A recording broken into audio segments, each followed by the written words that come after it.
Hey everyone. आज हम लोग देखेंगे क्लास फर्स्ट की मैथ्स का चैप्टर 1 शेप्स एंड स्पेस की एक्सप्लेनेशन का पार्ट 2। इसके पहले पार्ट 1 में हम लोगों ने यहाँ तक देख लिया है।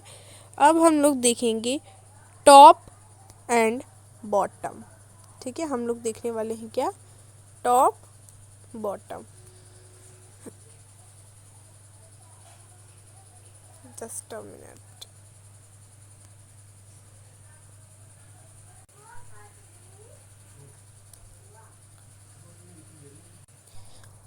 तो टॉप बॉटम में सबसे पहले हम इसका मतलब जान लेते हैं। तो टॉप का मतलब होता है ऊपर, सबसे ऊपर।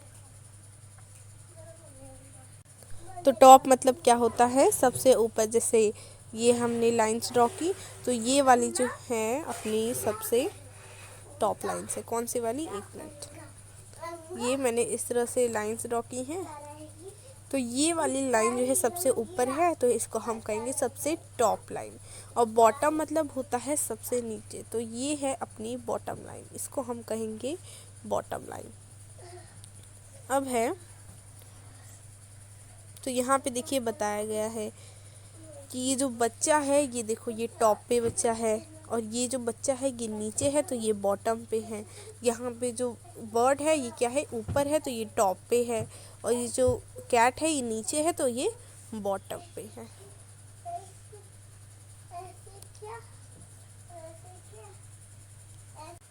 अब यहाँ पर कहा है tick the pot on the top. तो सबसे ऊपर यहाँ पे आपको पॉट्स दिए है ना, तो इसमें सबसे ऊपर जो पॉट है उन पे हमें टिक करना है। तो हम जानते हैं सब टॉप मतलब होता है सबसे ऊपर। तो सबसे ऊपर जो वो है पॉट, हम उसको क्लिक कर देंगे। तो ये है सबसे ऊपर, तो हमने इसको टिक कर दिया। अब यहाँ पे बोल रहा है tick the animal at the bottom of stairs. तो स्टेयर्स के सबसे नीचे, स्टेयर्स मतलब होता है सीढ़ियाँ। स्टेयर्स मतलब क्या होता है, सीढ़ियाँ। STAIRS, स्टेयर्स मतलब सीढ़ियाँ। तो ये है अपनी स्टेयर्स, ये है अपनी सीढ़ियाँ। तो इसमें जो नीचे है एनिमल, उसे हमें टिक करना है।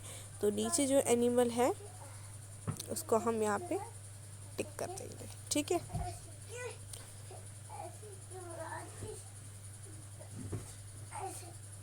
अब हम देखेंगे नियर एंड फारदर। क्या देखेंगे, नियर एंड फारदर। नियरर मतलब क्या होता है, नियरर मतलब जो अपने सबसे पास है। लेट हम लोग यहाँ पे ये एक कुछ मानी कोई भी आइटम है, ये एक बर्ड, ये एक हाउस है। ठीक है, यहाँ पे हाउस है, और ये दो बर्ड्स, यहाँ पे दो बर्ड्स है। तो इसकी सबसे पास कौन सी बर्ड है, अगर मैं आपसे पूछूं तो सबसे पास कौन सी बर्ड है, ये पिंक वाली बर्ड इसकी सबसे पास है। और फार्दर मतलब होता है सबसे दूर। तो ये जो येलो वाली बर्ड है ये हाउस से सबसे दूर है, तो इसलिए ये फार्दर बर्ड है। तो फार्दर मतलब होता है सबसे दूर, और नियरर मतलब होते हैं सबसे पास। अब यहाँ हमसे पूछा है tick the bird nearer to home. तो जो बर्ड घर यहाँ पे जो होम बना है इससे पास है, उसको हमें टिक करना है। तो ये वाली बर्ड जो है पास है, तो अब इसको टिक कर देते हैं। आगे हैं tick the cat farther from the tree. तो अब यहाँ पे ये जो ट्री है, फार्दर मतलब हमने क्या देखा, जो दूर है। तो जो ट्री यहाँ पे है, यहाँ पे आपको ट्री दिखेगा इस तरह से। तो इससे सबसे दूर जो कैट है उसे हमें टिक करना है। तो यहाँ पे आपको 2 कैट्स हैं दी हैं, ये एक कैट है, ये एक कैट है। तो इनमें से हमें जो ज़्यादा दूर है, जो फार्दर है, उसे हमें टिक करना है। तो हमने इसको टिक कर दिया, ये हमारी फादर कैट है।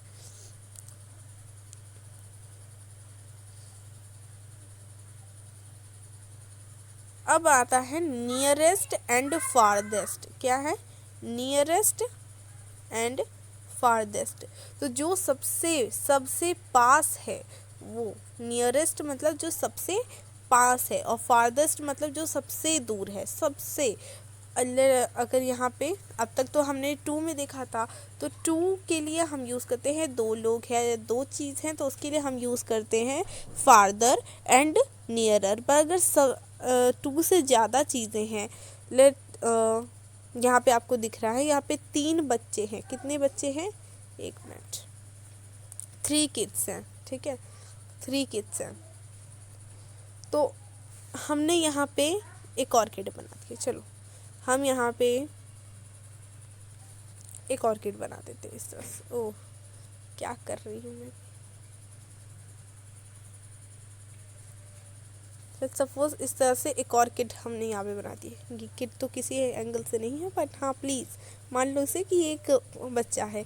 तो अब मैं पूछूं कि जो स्विंग है, यहाँ पे आपको झूला दिया है, ये जो झूला है ये स्विंग है, तो इससे सबसे पास कौन सा बच्चा है? तो सबसे पास कौन सा बच्चा है? सबसे पास ये वाला बच्चा। और सबसे दूर कौन सा बच्चा है? तो सबसे दूर ये वाला बच्चा है, ठीक है। तो नियरर मतलब जो जब दो लोग की बात करते हैं तो हम नियरर यूज़ करते हैं, जब दो लोग की बात करते हैं तब हम फार्दर यूज़ करते हैं, और जब दो से ज़्यादा की बात करते हैं हम तो नियरेस्ट एंड फारदेस्ट यूज़ करते हैं। तो यहाँ पे क्या पूछा है अब हम देख लेते हैं, और यहाँ पे बताया, देखो क्या है, यहाँ पे स्विंग है, ये झूला है। स्विंग का मतलब होता है झूला, SWING, स्विंग। स्विंग मतलब क्या होता है? झूला। तो इस झूले के पास सबसे पास ये वाला बच्चा है, तो इसे हम कहेंगे नियरेस्ट टू द स्विंग।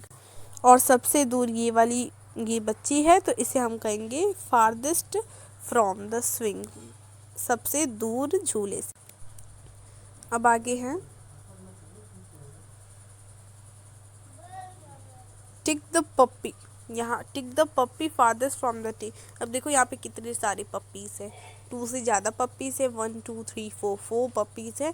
तो अब हमें बताना है कि जो सबसे ट्री से दूर है, सबसे दूर है, उससे हमें टिक करना है। हमसे नहीं पूछा है, ट्री से पूछा है। यहाँ पे ट्री दिया है आपको, इस ट्री से पूछा है जो सबसे दूर है उसे टिक करो। तो सबसे दूर कौन सा पप्पी है ट्री से? ये वाला पप्पी है, तो हम इसको टिक कर देंगे। आगे हैं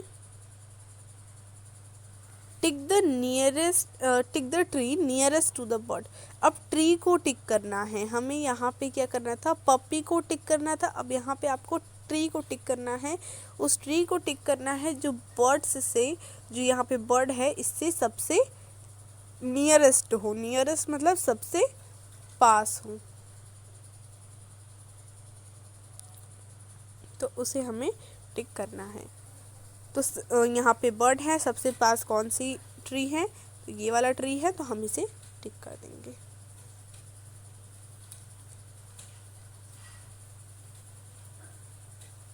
अब आगे का चैप्टर हम लोग जो है नेक्स्ट पार्ट में ले लेंगे। इस पार्ट में इतना ही। Thank you.